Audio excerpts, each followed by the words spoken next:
اعوذ باللہ من الشیطان الرجیم بسم اللہ الرحمن الرحیم۔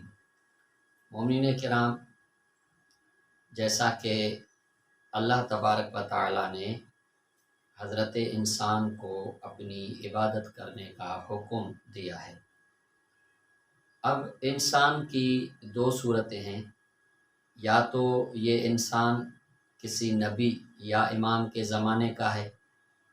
اگر نبی یا امام کے زمانے کا ہے پھر تو موجودہ نبی یا امام سے عبادت کرنے کا طریقہ پوچھ کر معلوم کر کے وہ عبادت کر سکتا ہے اور کرے گا۔ لیکن دوسری صورت یہ ہے کہ انسان کسی نبی یا امام کے ظاہراً زمانے کا نہیں ہے، جیسا کہ اس وقت ہم ہیں۔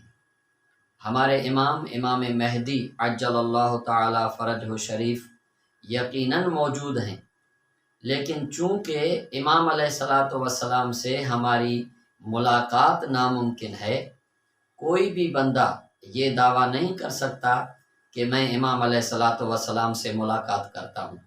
اگر اس طرح کی کوئی دعویٰ کرے تو ظاہراً یہ دعویٰ جھوٹ پر مبنی ہے۔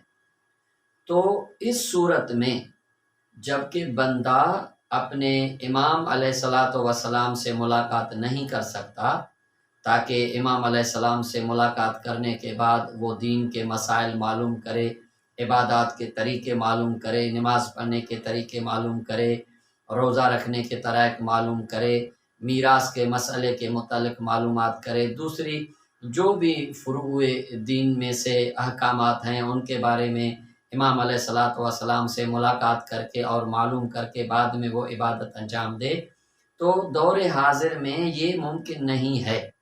جب یہ ممکن نہیں ہے تو کیا اس بندے کے اوپر سے عبادت ساقط ہے؟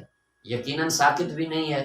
تو پھر بندے کی دو صورتیں بنتی ہیں، یا تو بندہ خود اتنا پڑھا لکھا ہے، علوم آل محمد علیہ الصلاۃ والسلام کو حاصل کر کے وہ اتنا قابل ہو گیا کہ کسی سے معلوم کیے بغیر ہی دین اسلام کے اور فقہ محمد و آل محمد علیہ الصلاۃ والسلام کے بتائے ہوئے طریقے مطابق اپنے اعمال اور عبادات کو انجام دے سکتا ہے، تو فبہا، یہ ٹھیک ہے، یہ درست ہے۔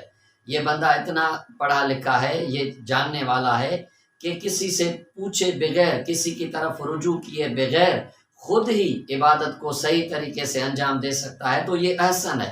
سب سے بہترین طریقہ یہی ہے کہ بندہ خود اہل علم ہو۔ لیکن دوسری صورت یہ ہے کہ اس قدر علم حاصل کرنا سب کے بس کی بات بھی نہیں ہے، سب کے لیے ممکن بھی نہیں ہے۔ بعض دوسرے مومنین ہیں بیچارے جو اہل علم نہیں ہیں، جو جاہل ہیں، جو احکامات کو صحیح طریقے سے قرآن اور حدیث سے نہیں جانتے، تو اب یہ کیا کریں؟ آیا ان کے اوپر سے عبادات ساقط ہیں؟ یقیناً ساقط نہیں ہیں۔ جب ساقط نہیں ہیں تو پھر یہ خود بھی نہیں جانتے، تو پھر ان کے لیے کیا مسئلہ ہے؟ یہ کس طرح سے اپنی عبادات کو درست طریقے کے مطابق، بالکل اس طرح جس طرح سے قرآن اور حدیث میں بیان کیا گیا ہے، اس طرح سے یہ اپنی عبادت کو انجام دے؟ آخر ان کے لیے راہ حل کیا ہے؟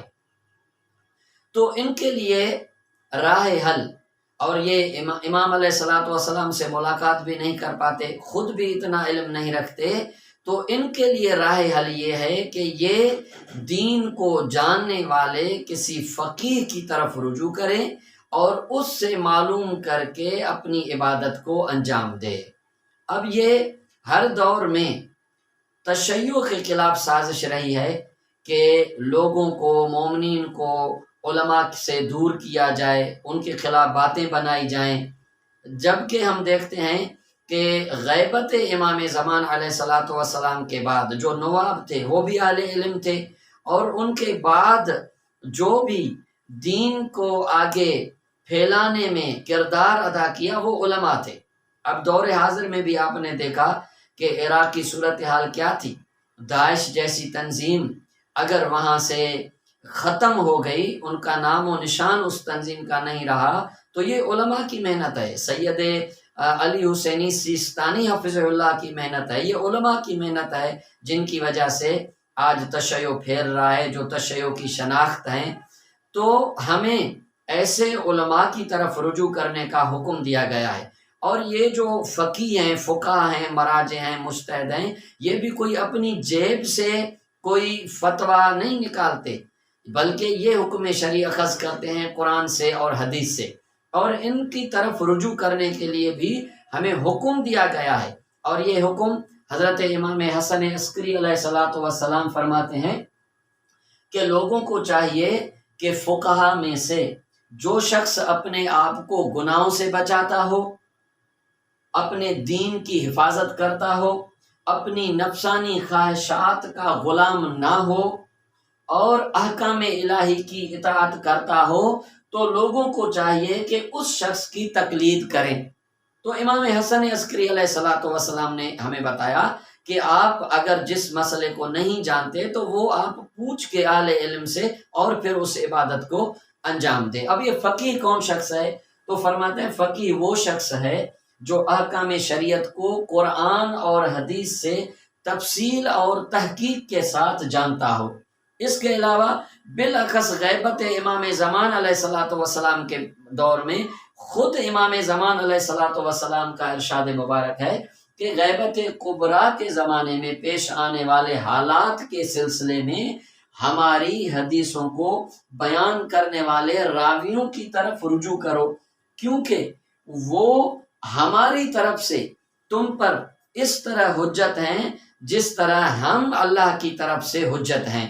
تو یہ ائمہ طاہرین علیہ الصلوۃ والسلام سے حکم ہے کہ جو بندہ اہل علم نہیں ہے، قرآن و حدیث سے شریعت کے احکام کی تفصیلی معلومات نہیں رکھتا، ظاہر ہے اس کے اوپر بھی عبادات خدا کی طرف سے واجب ہیں، تو اس شخص کے چاہیے کہ ایک فقیہ کی طرف رجوع کرے۔